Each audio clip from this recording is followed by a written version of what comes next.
What happens when the world's most unstoppable workhorse meets one of America's most advanced adventure trucks? For more than half a century, two names have haunted the dreams of truck builders. One was forged in deserts, war zones, and mountains where lesser machines simply gave up. The other was engineered for American roads, American jobs, and the kind of weekend adventures that separate ordinary trucks from legends. In 2026, both have reached their most advanced forms ever. On paper, the answer seems obvious, until real life enters the picture. By the end of this documentary, you'll know exactly which one deserves the title of the last truck standing. If you enjoy stories about legendary trucks, like this video, subscribe, and turn on the notification bell, because this channel is built for people who respect a machine that refuses to quit.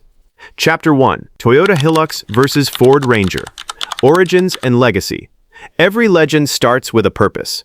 Toyota built the Hilux for a world without guarantees, for farmers plowing fields with no backup vehicle, for aid workers reaching villages no paved road could touch, for drivers in places where the nearest mechanic might be 100 miles and 2 days away. It earned its reputation the hard way, surviving floods, collisions, and conditions that ended other vehicles' stories completely. In those places, reliability wasn't a feature, it was survival. Ford built the Ranger for a different mission entirely. After pulling it from the American market, Ford brought it back because buyers refused to let it die. This time, it returned as something bolder. A truck built not just to work, but to perform, aimed at construction crews needing daily dependability and weekend explorers chasing mountain trails after their shift ends. The Hilux earned trust through isolation. The Ranger earned trust through reinvention.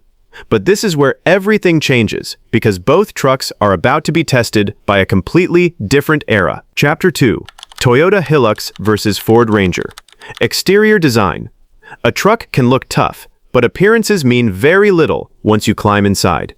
Still, design tells you who a truck was built for before it ever turns a wheel. The 2026 Hilux is reported to wear Toyota's new tough by agile design language, a harder, more commanding face that trades subtlety for presence, the kind of look that tells a farmer or a rescue worker this machine expects to be tested. The Ranger, especially in Raptor form, takes the opposite approach to the same goal: wider fenders, an aggressive stance, and a road presence built for speed as much as toughness. The kind of look aimed squarely at the weekend adventurer who wants to arrive at the trailhead already looking like they belong there. Ground clearance tells its own quiet story.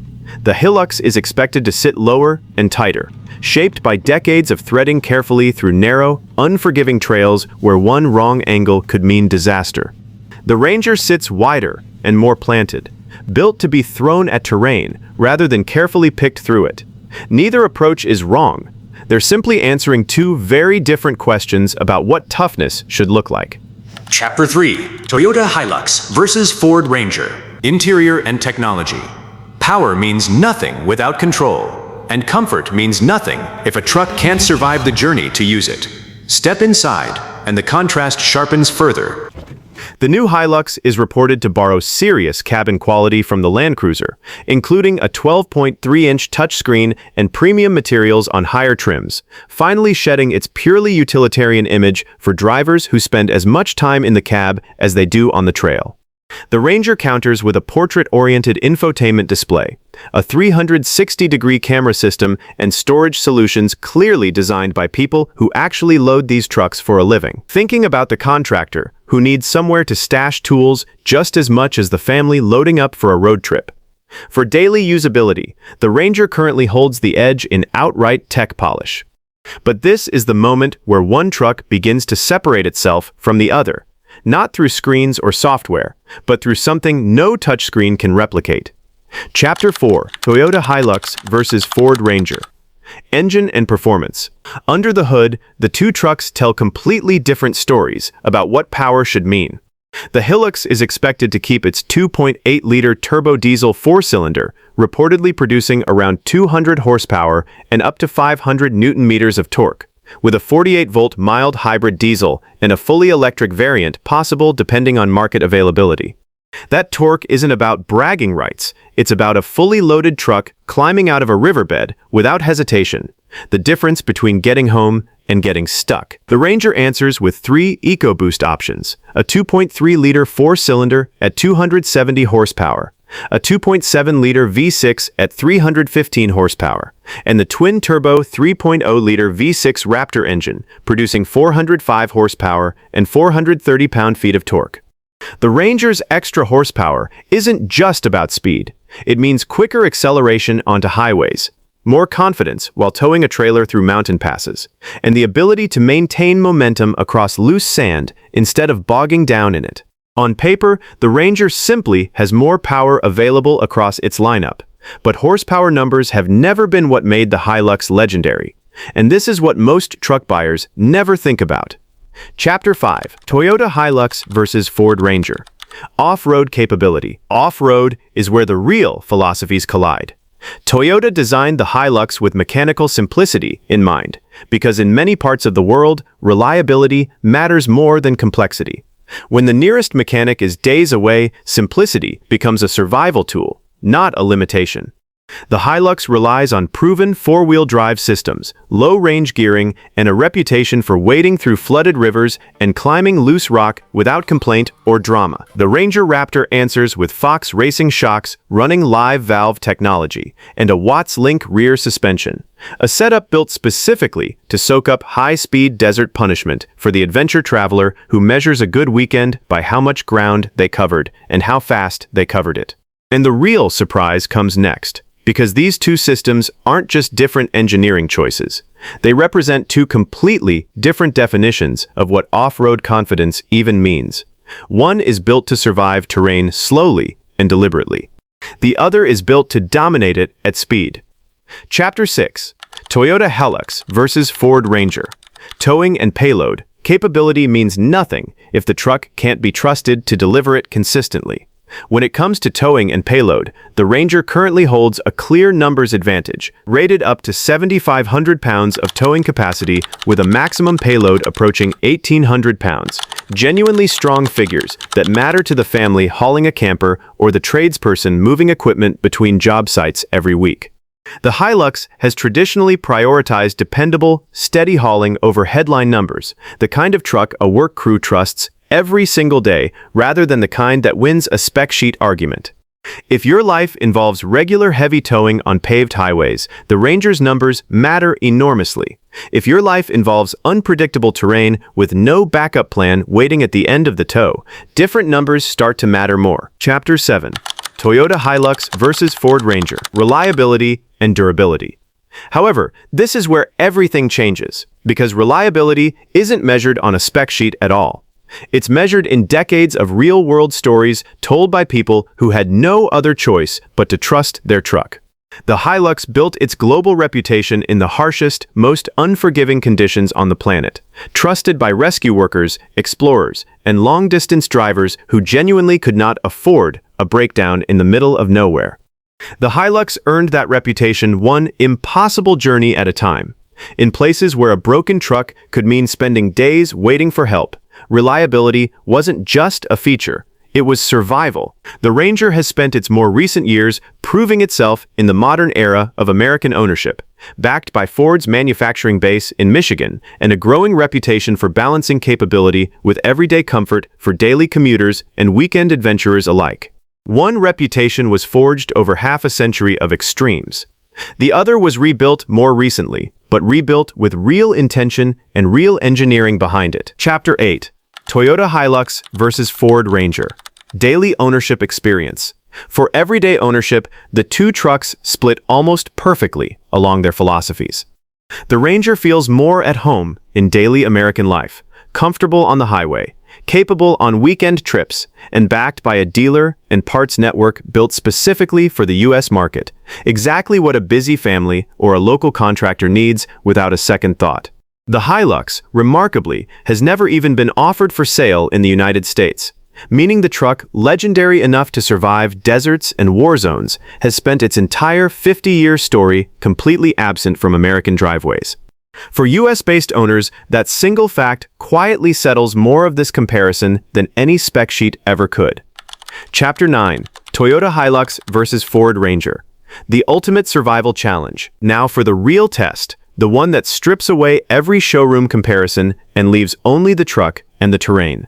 Picture both trucks facing the exact same brutal journey: desert heat that pushes cooling systems to their absolute limits, deep mud that swallows tires whole and doesn't let go, mountain roads with no guardrails and no room for a single mistake, flooded rivers hiding the terrain beneath them, current pulling harder than it looks, heavy cargo strapped down for 1,000 miles with no stopping point in sight, no phone signal, no mechanic on the other end of a call, no rescue team tracking your location. The Hilux grinds forward with low-range gearing and diesel torque, patient and unbothered. The kind of truck that doesn't panic when the map runs out and the GPS goes dark. The Ranger Raptor attacks the same terrain with speed and suspension travel, turning obstacles into opportunities instead of threats, confident that momentum and engineering will carry it through.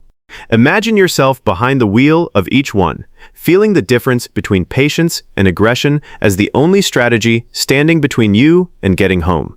Which truck would you trust when everything goes wrong? Final verdict. Here's the truth neither brand wants to admit out loud. The Toyota Hilux isn't simply remembered because of what it could do. It's remembered because of where it kept going when others stopped. The Ford Ranger isn't admired only because of its power. It's admired because it proves modern technology and capability can exist in the same truck without compromise. The Hilux is a symbol of survival, trusted in remote environments where failure has never been an option, and where its absence from American roads has never mattered to the people who depend on it every single day. The Ranger is a symbol of modern American capability, engineered specifically for domestic roads, real towing needs, and a lifestyle built around power and technology working together. Choose the Hilux if your world offers no guarantee of rescue. Choose the Ranger if your world is built on American soil and American expectations. Legends aren't measured by horsepower alone. They're measured by the roads they conquer, the people who depend on them, and the journeys they refuse to let end. If you had only one key in your hand, which truck would you trust? Comment below and let us know. Toyota Hilux or Ford Ranger. Like this video, subscribe to the channel, and turn on the notification bell for more legendary truck battles. Raptor suspension. It's crazy. And it feels crazy. Like when you get into, so when you drive a F-150 and you drive an F-150 Raptor, the Raptor feels so different. It feels like this crazy high-strung vehicle, because it is. Now with this Ranger, it's the same thing. You can drive a regular Ranger and it's like, it's a very nice mid-size pickup truck. And then you get this thing, it's like high-strung, it's just like go, go, go. And you feel the suspension, like it feels like a unique vehicle. It feels completely different. It's really cool.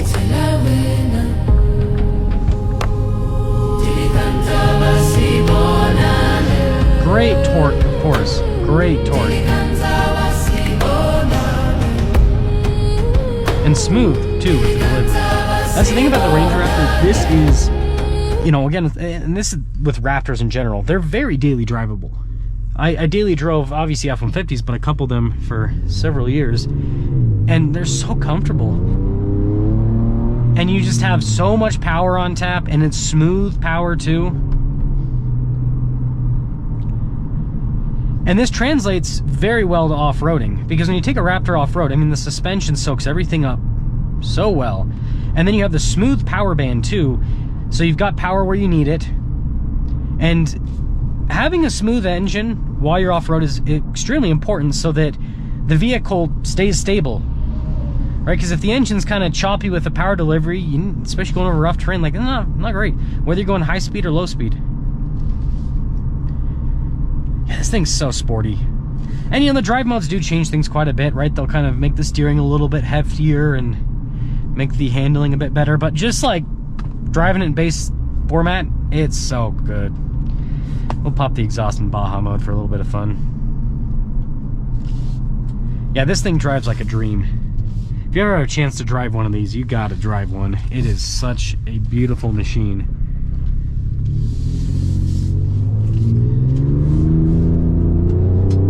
So much power. And again, we're in two-wheel drive and the roads are wet, slick, and it just puts it down. No questions asked. And it doesn't cut power like crazy either. It does a little bit with the traction on, but it's not obnoxious. Just listen to that. Again, that's a V6, right? It's not a V8. It's not exciting like a Raptor R, but man, it's exciting enough, I think. I think it sounds great. And these things are so reasonably priced for what they are. That's the thing that's awesome about the Ranger Raptor, is that, you know, Ford's not like cheap selling them, but for the amount of truck you're getting, it is a great deal. It's like one of the best deals out there.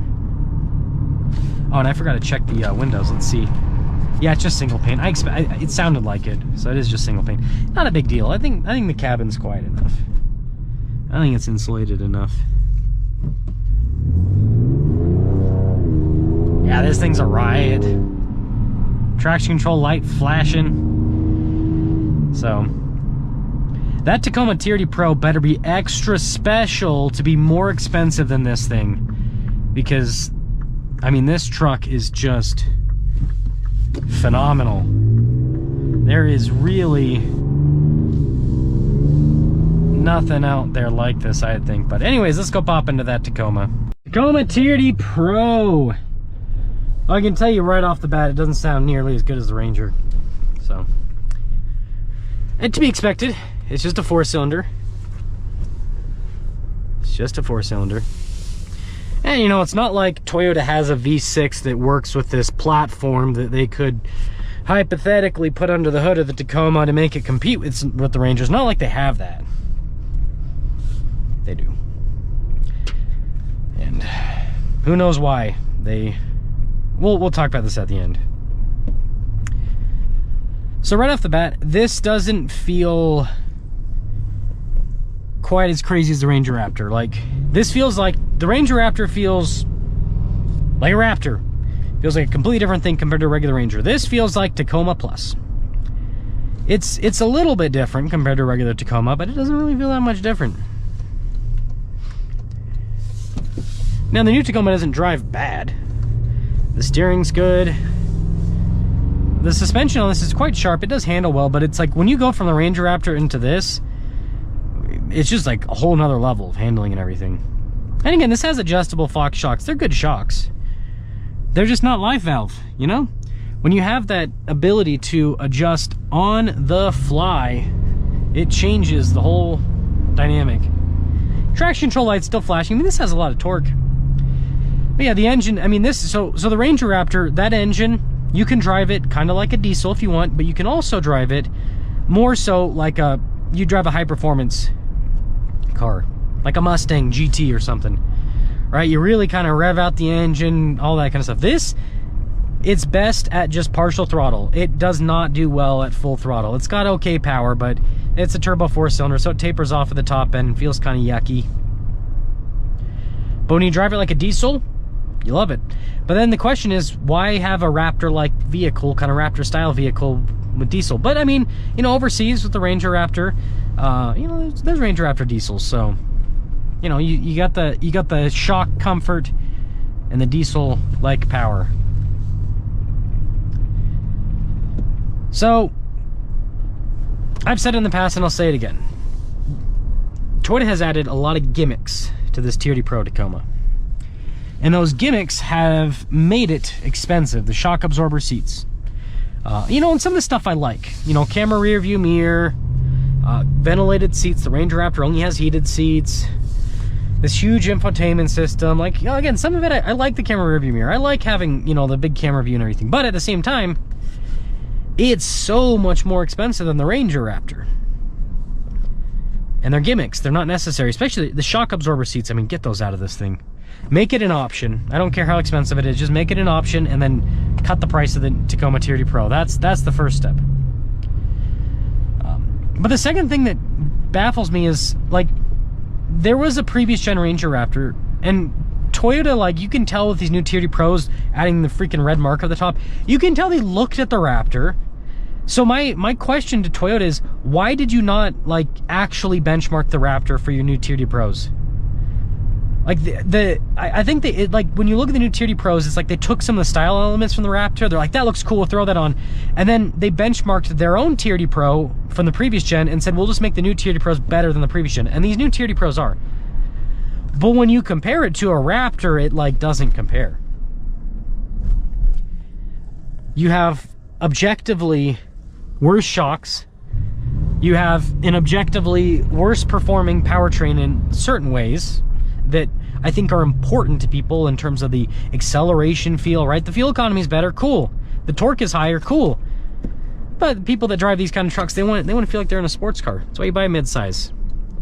If you want a slow, comfortable ride, you get a full size. So I don't get it. And so I think that next generation or later in this generation, benchmark the Raptor. If you actually want to like compete in this segment, because I mean those Ranger Raptors are still selling out, whereas these Tacoma Tier D Pros, they're not anymore. They're certainly not. So if they benchmarked it and put, you know, and they have an engine, they have a twin turbo 3.4 liter V6, works in this platform. Take that engine, tune it up a bit. I mean, that engine in the Tundra produces 389 horsepower, 479 pound-feet of torque, and the Lexus LX, it produces 409 horsepower, 479 pound-feet of torque. If you had that kind of power output in a mid-size pickup truck, good riddance, Ford, right? In a way. If you could have Toyota reliability behind that, I mean, a lot of people would, but they aren't doing it. They aren't doing it. Probably because they'd be like, oh, well, because of the rest of the lineup, we'd have to charge like $80,000. As like, Toyota, just look at your competition. Look at what your competition's offering in the mid-size pickup truck market. Match them. That's my 2 cents. So let me know if you'd go Tier D Pro or Ranger Raptor, but I think, well, the Ranger Raptor is less money, has better shocks, better engine for performance. So I kind of go that way.